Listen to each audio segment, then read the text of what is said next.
Katherine is an author and a speaker. She wrote Spy Chips, How Major Corporations and Government Plan to Track Your Every Move with RFID. She did this with co-author Liz McIntyre, and this is an explosive book. It deals with how companies are putting in transponders so that they can track us.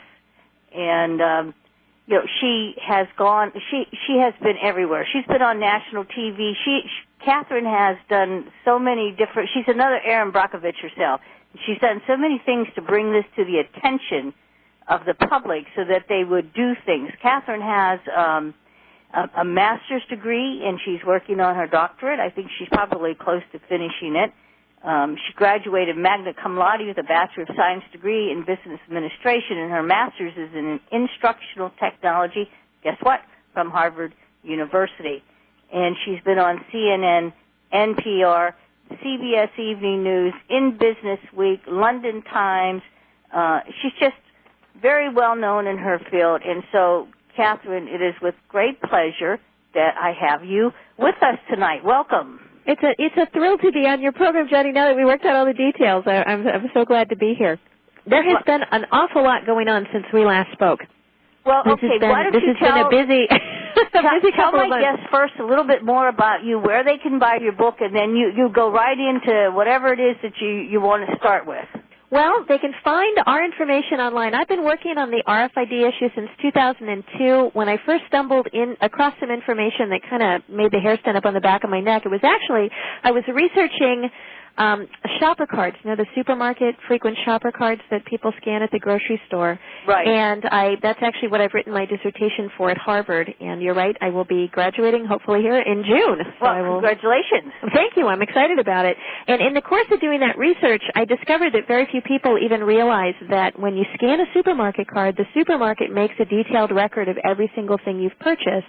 And those all go into a giant database. They're accessible to law enforcement. They've turned over huge swaths of that data to the FBI. It's really disturbing. And in fact, one of the major grocery chains here in New England actually has told me that they spent $3 million converting their supermarket club card records into individual nutritional health profiles for every shopper. So they can actually go in and punch a few buttons. This is, by the way, the biggest grocery chain in New England, a chain called Stop and Shop.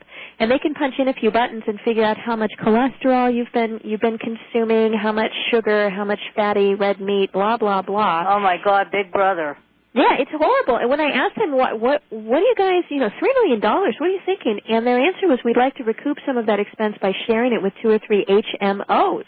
So imagine what they could do if your HMO could keep tabs on how much beer and red meat you were eating, raise your rates, cancel your policy, deny you coverage. It's really disturbing. Anyway, I didn't mean to get off on that, but I just wrote a dissertation on it, so it's heavily on my mind. But as you know what, researching, that reminds me. See, when you tell me these things, that means that insurance companies could deny you coverage if they find that kind of information.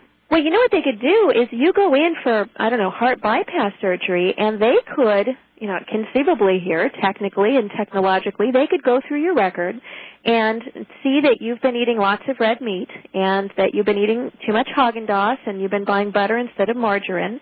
And at that point, they could make a decision not to cover you for a particular health condition. Oh, my. So it's a very real risk. And in fact, at one point, Gianni, I was contacted by some public health officials that actually wanted to use supermarket club card information, and this was really creepy. What they planned to do was to select out the people who, based on their on the things that they bought that were at risk of being obese, because they were buying sort of the wrong kinds of foods, Twinkies and steak and whatever. And then they were gonna identify these people without telling them. They were then going to contact these people and ask them to participate in a study. And if they agreed, what they were going to do is expose them to all of these different messages, like at the bottom of the receipt. In fact, they weren't even going to contact them initially. They were just going to do this. At the bottom of the receipt, for this pre-selected group of supposedly obese people who they would just identify based on their shopping record, they would print little friendly health messages on their receipts. And it would say, like, fruit is a healthy alternative to snack cakes, or, try vegetables instead of chips, blah, blah, blah. Well, and then what they were going to do is they were going to monitor these people and see if they lost weight and see if their shopping habits changed because of these little messages. And so it was basically this idea of taking sort of what they called an unobtrusive environmental health intervention, they called it, an environmental intervention, and see if they could watch these people, keep an eye on their habits, and essentially treat them like rats in a laboratory experiment. And they contacted me. They must not have done much research before they called me up, because they said, you know, you're a Harvard researcher. You work on consumer privacy issues. You know, we want to get your stamp of approval on the study because we need it to get federal funding. And I said, you're out of your minds. There's no way I'm going to approve a study like that. Why would you, you know, people don't even realize they're giving you that information, and they're certainly not giving you information about their shopping habits so that you can play Big Brother and health nanny and watch what they eat. So anyway, that's my soapbox. When they said this to you, what did I mean, what was your response? Did you say, "Look, I'm researching you guys," and you know? Well, you know, it's funny. Had they gone forward with the study, it turns out that whoever they were applying to for funding shared my concerns and didn't give them the money.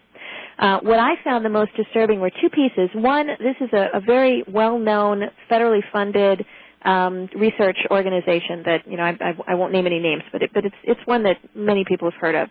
And then the second piece was that, you know, not only that these guys would cook this idea up, that they felt themselves entitled to watch people and use their information in that way, but that the supermarket was willing to turn the data over to them.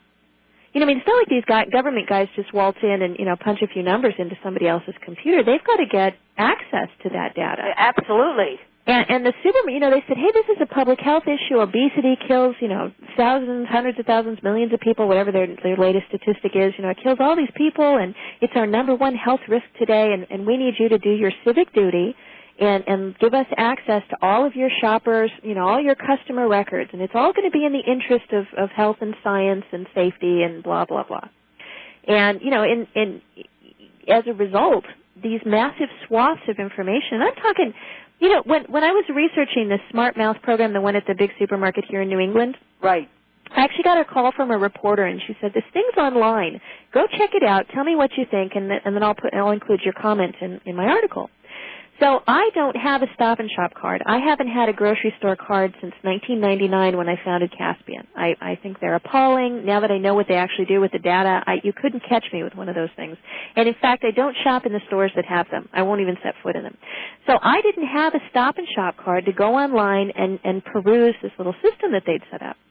And what they had done briefly for about a 6-month period, they actually let you go in yourself and click up your previous purchases and look at your own nutritional profile. So you could say, they had like a little pull-down menu, and you'd say, I have diabetes. How does my eating look? And it would automatically assess whether you were eating the right foods or the wrong foods and give you like a little score and little recommendations. And it was only up for 6 months. People went ballistic when they saw how much information they had, and they had to pull it. But, I didn't have a card. So here's what I did. I called up a friend of mine who lives in Boston, and I said, I know you shop at Stop and Shop, even though I tell you not to, and I bet you have a card. I wrote him an email. I said, send me back your number. I'm going to poke around. I'm going to look at your shopping history. I warned him. So I get this email back with the number. I go online. I don't need any verification at all. All I need is this, 10-digit number, whatever it is. I type it in, and all of a sudden now I have access not only to what this guy's been eating, but I can see what stores he shopped at. I'm like, wow, I never know he went into that. That's a pretty bad neighborhood, huh? I could see what time he was shopping. I found myself saying things like, wow, 2 o'clock in the afternoon, he should have been at work. I wonder what he was doing at the local Stop and Shop. And I actually got to go through all of his purchases. And I'm saying things to myself like, Cheese Whiz. He doesn't seem like a Cheese Whiz kind of guy. He ain't healthier than that. So by the time I was done, I felt so ashamed and so dirty and so just like I'd been digging around somebody else's, laundry. It was just disgusting. And so I called him up and I said, thank you very much. It was really helpful, but I have to admit, I probably spent more time in there than I should have, and I probably saw more than I should have, and I know way more about your grocery patterns, shopping habits than I want to know. And I just had to apologize to you because I should have probably just looked and gotten out. You know what he said to me? He said, that wasn't even my record. I copied that off the key, the key fob that was hanging off of a coworker's keychain when she wasn't looking. And I had actually been perusing somebody else's grocery records. Are you serious? I'm serious. And, because people have those things dangling off their keychains, anybody could write those numbers down. Anybody could just grab that when you're not looking. And, you give your keys to the valet. You have your keys laying out on your desk. So what kind of information? I mean, I'm stunned because you're right. It's almost like having your Social Security sitting out. But what are the data that they're getting off these cards? Well, actually, I've written a whole article on this, and in fact, if anybody listening wants to get more information about the supermarket cards, a couple years back, I was contacted by the Denver University Law Review, and they asked me to write an article on this. And I misheard the woman on the phone. I thought she said 40 pages when she actually said 14 pages. So I wrote a 40-page research document on this, which has like 300 footnotes and contains everything you'd ever want to know about how this information is collected and abused. And if anybody's interested in getting a copy of that, I'd be happy to send it to them via email. You can find me at spychips.com. And I'm KMA at spychips.com. If anybody wants to follow up on that, I'd be glad to send you a PDF copy of the article. Me one. Yeah, I'm sorry? You can certainly send me one. I'd be thrilled to, yeah. I collect all your articles. Oh, great. Well, that's one I don't remember seeing that one. And I'm really disturbed that the whole point that they can get this kind of information off these cards, they can discriminate against us based upon eating habits. There's no minimum, is there, to what the limitations are non-existent for what they can do to us. Well, let me tell you what's happened since then that's really been disturbing to me. A couple of things, and I know we probably didn't sign up to talk about supermarket cards here tonight, but it's on my mind because I just finished up my dissertation. That's and okay. Let's talk. I went around the country and interviewed and surveyed with a 5 to 10 minute survey 400 people across the U.S. in states, on the West Coast, East Coast, and everywhere in between.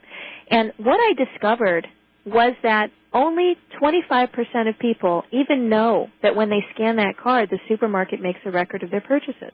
And my guess is that many people hearing us right now having this conversation are saying, you got to be kidding me. What? They do what? I was amazed that 75% of people in this country, and I'm talking educated people, doctors, university professors, homemakers, factory workers, everybody, 75% of them did not know that when they scan that card, a record is made of their purchases. In fact, I had some people say to me, one guy was actually an associate professor at MIT. And when I said, part of my survey said, did you know that when you scan, I said, wait, do they collect a record of your purchases when you use the card? And he looked me in the eye and he said, give me a break. I'm not paranoid. And I thought, wow, they've really done a number on this country, if even to suspect the truth. Yeah. It's somehow being paranoid. It's amazing. So that was my most recent discovery, was that 75% of people do not know that data is collected when they scan those supermarket cards. Now, here's the second piece. I've been up on a soapbox about all of this, what I call retail surveillance, this spotting people, spying on people, capturing their data, watching them, filming them, having fake shoppers walk around in stores, recording their conversations with each other. You wouldn't believe the stuff that I found. Hidden cameras in the shelves that capture your expression, two-way mirrors in little boutiques that are really research labs and aren't even stores at all, but they look like a store. They got a cash register, price tags on the items. You can buy them, but they're really research labs, and you're being filmed, taped, observed, watched. It's horrible. So I have found that essentially the retail stores of this country are being converted into clandestine research laboratories. And I have been, since 1999, up on my soapbox at nocards.org, which is where I started Caspian, years ago, telling people, pay attention to the information you are giving out, because there are people whose sole job consists, 40 hours a week. They are trained and experts in doing it, in capturing your personal information in ways that you will not be aware of. And so you've got this army of people. They're all the marketing graduates, and they're out there essentially finding sneaky ways to sneak around and watch and observe people. I'll give you one example. This is in our book, Spy Chips. We devote a whole section to the retail zoo where the customer is the exhibit, and it's the store of the future that they want to implement with RFID and video cameras that can follow you around and all kinds of very disturbing technology. And in there, we actually talk about a marketing class These are the undergraduate students who are trained in methods for watching us. And we found that the Eastern Kentucky University actually had a course assignment for marketing undergraduate students to go to a supermarket, go into the parking lot, and wait for a car to drive in. And then, essentially, without being observed, pretending they're shoppers, grab a grocery cart and follow that shopper around for the entire duration of their shopping trip and make a note of everything they put in their cart. They're then supposed to follow them through the checkout, follow them back out to the car, make a note of the kind of car they're driving, what they're wearing,